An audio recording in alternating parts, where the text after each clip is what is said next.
bakunzi bimbonesha kure Dikobo TV n'ijwi ry'abarundi ba mumahanga ndabaramukije mbahaye ikaze mu makuru agizwe n'ingingo nkuru zikurikira. Muri ano makuru rero tukaba tuza gushimikira ahanini kubijanye n'umunsi mukuru uriko urategurwa n'abarundi ba mumahanga mu bihugu bitandukanye. Umunsi mukuru bise Burundi Day utegekanijwe mbere kwigenekerezo rya 2026 gitugutu ku kwezi turimo uyu mwaka nyine mu 2024. Turaza kugaruka ku kijanye n'igikorwa uburongozi bwa diaspora y'u Burundi buheruka kurangura cyo gushiraho imigwi amakomisiyo 16 kugira ngo ashobore kuzofasha mu bikorwa bitandukanye. Amwe rero mu makomisiyo hakaba hariho nk'iraba ibijanye n'abakenyezi n'abana, hariho kandi hariho na komisiyo iraba ibijanye n'indero hamwe n'ubushakashatsi, hariho kandi na komisiyo iraba ibijanye n'uburimyi ubworozi hamwe n'ibidukikije. Hakaba muri aya makomisiyo hariho kandi n'iraba ibijanye no gukunda igihugu hamwe no kuzigama imico n'akaranga by'u Burundi n'izindi. Nayo Fabrice Manirakiza mu diaspora arongoye ubakanisha group amenyesha ko yongereje ikiringo cyo barananya kuzana imitahe mu kigega cyo kubaka isoko nkuru ya Bujumbura, aho ni mu gihe yari yamenyesheje ko icyo gikorwa kizorangira ku igenekerezo rya 16 gitugutu nuko kwezi turimo uyu mwaka wa 2024. Kaze rero mu idonido ry'aya makuru mugiye gushikizwa na jewe Joseph Murinda Jambo. Nababwiye mu ngingo nkuru z'aya makuru abarundi ba mahanga bariko bategura umunsi udasanzwe wabahariwe bise Burundi Day, umunsi uteganijwe kuzohimbazwa kugenekerezo rya 2026 ku kwezi turimo ku 10. Reka ibijanye n'uwo munsi byo bimeze gute? Uwo munsi nyene wo ubwawo niki? Reka Emily Mbona atia.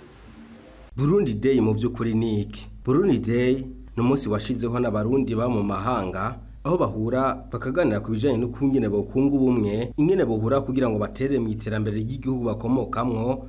Ico naco birumvikana n'igihugu cy'u Burundi kubera ko igihugu kiba kibiteze ko byinshi mu iterambere ryacu.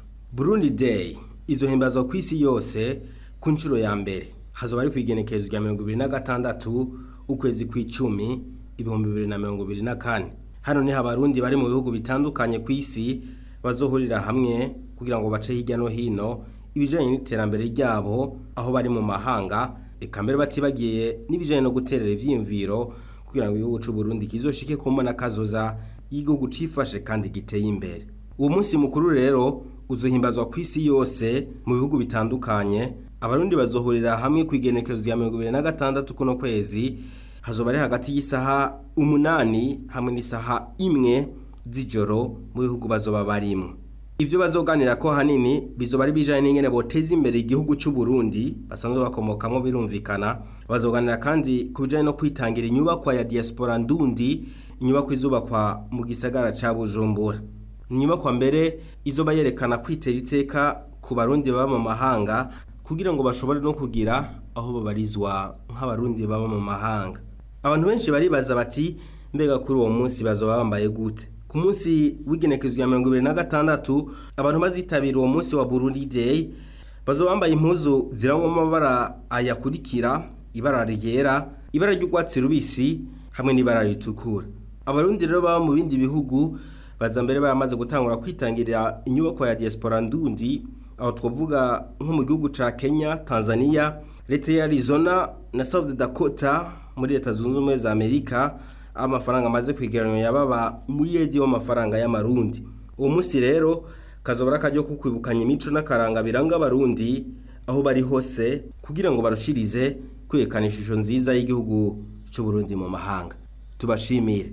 Isango rero ni ku munsi w'igenekerezo ya 2026 kuno kwezi umwaka wa 2024. Imyiteguro rero ijanye no munsi ikaba ikoreye bandanya mu bihugu bitandukanye, nkuko hariho bamwe twagiye tuganira bari muri ibyo bihugu. Aha ndavuga nko mu gihugu ca Sudani y'Amajepfo aho Melchiade Ndayishimiye umwe asanzwe mbere ari mu bariko baratunganya uwo munsi, atubwira ingene uwo munsi utunganijwe. Ndatanze mwaramutse nyakubahwa menyesha makuru. Ego nkuko mwavyutse mutuganiriza ku mazina nitwa Ndayishimiye Melchiade, nkaba mba muri Sudani y'Amajepfo kandi nkaba ndi umwe muri komite nyobozi ya diaspora mu rwego rujeje kwirekerana ibikorwa vya diaspora ndundi ku rwego rw'isi muri komite de surveillance, hanyuma muri Sudani naho nkaba ndicegera cyo gutwara diaspora umwubahwa Karadi Nibizi. Nk'uko rero mwariko muratubaza kijanye n'uyu munsi mukuru wahariwe abarundi ba mu mahanga, Burundi Day. Nagomba kubanza gushimira umwubahwa President wa diaspora ndundi rwego rw'isi ndetse na komite yiwe yose kuba yarashoboye kwiyumvira yuko abarundi twogira umunsi uduhuza, abarundi tuba mu mahanga tukaronka umunsi dushobora guhurirako kugira ngo bitworohere tugire kuganira no kwibukanya ku gihugu cacu, ico twokora nico twotera mu iterambere ry'igihugu cacu. Ico kintu mbona twokimushimira cyane. Hanyuma ku ruhande rwacu nk'uko batubaje muri Sudani y'Amajepfo ndiko ndakurikirana nakanyamuneza ntangere mbere no ku barundi baba hano gihe bigaragara ko uwo munsi bazowitabira niteka, ibimenyetso birahari kuko benshi bariko barabaza ati mbega tuba twambaye gute, ibikorwa bizoba vyifashe gute, bikagaragaza ko ari umunsi uje abarundi batari bake ba muri kino gihugu bari bawiteguriye. Ikigira kabiri naco wabajije kubijanye no guterera, novuga yuko ijya nyubakwa ni yacu twese nk'abarundi ba mu mahanga, kandi urabona ko twari tumaze imyaka itari mike tutagira aho dukorera, twitirirwa tuba dukorera mu mazu dukose. Nico naco mbere twogishimira komite ya diaspora nshasha idasinzira ko baciye biyumvira nyabuna ko umugambi wa mbere boherako twoherako ari wo kuba dufise inyubakwa yacu bwite. Rero ndafise icizere ko n'abarundi bari hano tuzogira uko dushoboye kose kugira ngo natwe umuganda wacu dushobore kuwushikana, dushikane intererano yacu igaragara muri ico gikorwa. Sinzi rero ko nibaza yuko muri make ari uko novuga. No muri Kenya uwo munsi mukuru bariko barawutegura nk'uko tubishikirizwa na Sarahe Alex asanzwe aserukira abarundi baba muri ico gihugu ca Kenya. Ego ndabaramukije, nitwa Ntinanirwa Alex Sarahe, akaba ari je ndongoye abarundi baba ngaha muri Kenya. Ni kuvuga rero umunsi mukuru waduhariwe uwo twita Diaspora Day uzuba ku itariki 26 z'ukwezi kw'icumi. Ni kuvuga ku barundi bose baba mu mahanga atari no muri Kenya gusa. Twe tubiteguriye bimwe bidasanzwe kuko tuba ari n'umunsi wo kugurura ibiro bishasha Diaspora Burundese o Kenya izo bigiye gukoreramo. Abarundi rero benshi twaramaze kubabwira bariteguye, dufise n'ubupira canke impuzu zoba ziranga uwo munsi kandi nyene barawiteguriye cyane. Azuba n'umunsi ugira kabiri wo kwanduza canke bamwe bari bimeje uburyo bwo gushigikira inyubakwa ya diaspora mu Burundi. Azuba ari umunsi udasanzwe kuri kuko bazoheza batange uburyo bari biyemeje, abandi nabo bagire ko nyene batanga, abari bacerewe gutanga batari batanze. Urumva ari uwo munsi mukuru tubitezemo vyishiko. Azuba ari n'umunsi mukuru wa mbere ubaye kuva diaspora Burundese ibayeho. Donc rero n'umunsi twishimiye. Tuzoba dufise n'igiteramo kizoba kirongowe n'abaririmbyi basanzwe baba ngaha muri diaspora y'abarundi baba muri Kenya. Azoba twashize ico bitwa Burundi Night, aha abarundi benshi azoba arakaje ko bamenyana biginana, bakabona ko kuba mu mahanga ari vyiza ko dushira hamwe tukavugana imigabo n'imigambi kugira duteze imbere igihugu cacu. Murakoze. Dikobu TV yaraganiriye kandi n'abarundi baserukira abandi nko mu bihugu vya Canada, aho yavuganye na Martin babitungiye ubusa kandi ndetse no mu gihugu cy'Ububirigi. Dikobu TV yaraganiriye na Anselme Nimbeshaho, aho bompi rero bakabamenyesha ko imiteguro iri kugenda neza kandi bakizera yuko uwo munsi uzogenda neza cyane. Uburongozi bw'abarundi baba mu mahanga buherutse gushiraho imigwi 16, imigwi izoba iraba ibisata bitandukanye. Muri iyo migwi hakaba harimo uraba ibijanye n'abakenyezi hamwe n'abana, hari kandi n'umugwi uraba ibijanye n'uburimyi ubworozi n'ibidukikije hariho kandi n'umugwi uraba ibijanye n'indero hamwe n'ubushakashatsi muri iyo migwi harimwo n'umugwi uraba ibijanye no gukunda igihugu hamwe n'imico n'akaranga by'Uburundi n'ibindi. Nayo umukuru w'igihugu cy'Uburundi Evariste Ndayishimiye akaba ahamagarira abarundi bose gukorera hamwe kugira ngo biteze imbere banashigikire yamara kazoza igihugu mu iterambere. Ivyo rakaba yabishikirije kuri uyu munsi wa gatandatu aho yifatikanije n'abene igihugu mu bikorwa byo kubaka umuserege kugira ngo bakingire ibarabara ni ku mutumba Gatwaro muri zone Shombo komine n'intara ya Muramvya. Navuze rimwe mwumva gatanu zone yanyu mwamaze kuyiha imbona kazoza yuko izo ari zone yifashe mu 2040 umuntu wese muhiriwe navuga imbona kazoza yiwe ingena zo ameze mu 2040 je sinkivuga 60 zo twarateye imbere ndavye umuvuduko turiko ntagire numwe asigara inyuma gusa. Uburundi rero twasanze imyaka twihaye ivy'ibindi bihugu bifise tuzatubifise kubera iki tugira rutangure ubu guhingurira itunga kama. Ubu mfise intumwa ziriho zizunguruka isi yose zigiye kurondera abanyamitahe tangure guhingura itunga kama. Iryo tunga kama rizotuma twubaka amabarabara meza twubake ibibuga vy'indege dukora ibivuko ibarabara ry'indara yiho mwarabonye twararitanguye ubu ritangure kubakwa ku buryo twiyumvira yuko mu 2040 mbengaza kwasigaye ngahe 15 nico itwata muntu numwe yokwirirwa adakoze ikintu mu myaka 15 twe tubona ko bishobora kuba twaramaze gutera imbere kuko umutahe turawufise hasigaye ko tukamisha gusa tuwuhingura. Uburundi rero buzotera imbere ari uko umurundi wese ateye imbere jewe wewe kandi ntuzurondere ngo rije guteza imbere ja hamwe mugira amakoperative hanyuma twese tugatera imbere. Nari nabashikirije mu ngiyo nkuru z'aya makuru mu gihe igenekerezo rya 16 gitugutu mu mwaka turimo ariho hari hashizweho ikiringo cyo kurangiza igikorwa cyo kwegeranya imitahe yo gushira mu kigega gusanura isoko nkuru ya Bujumbura.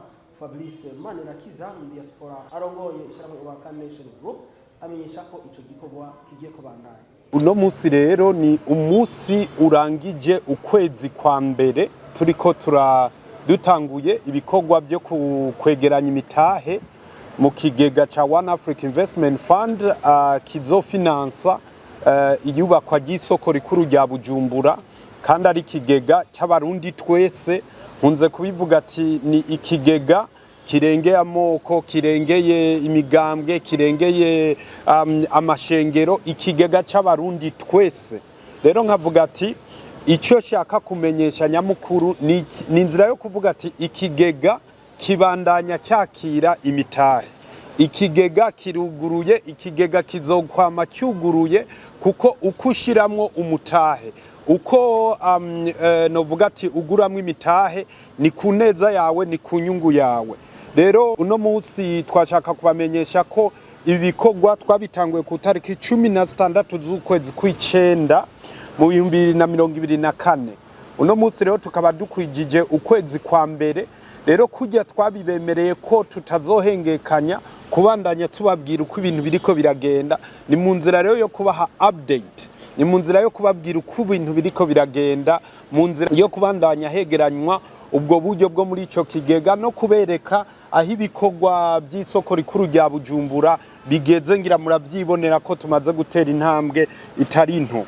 Rero inkuru nziza ni yuko novuga ati abarundi bose wanashaka nta numwe atari karitabira ibi bikorwa.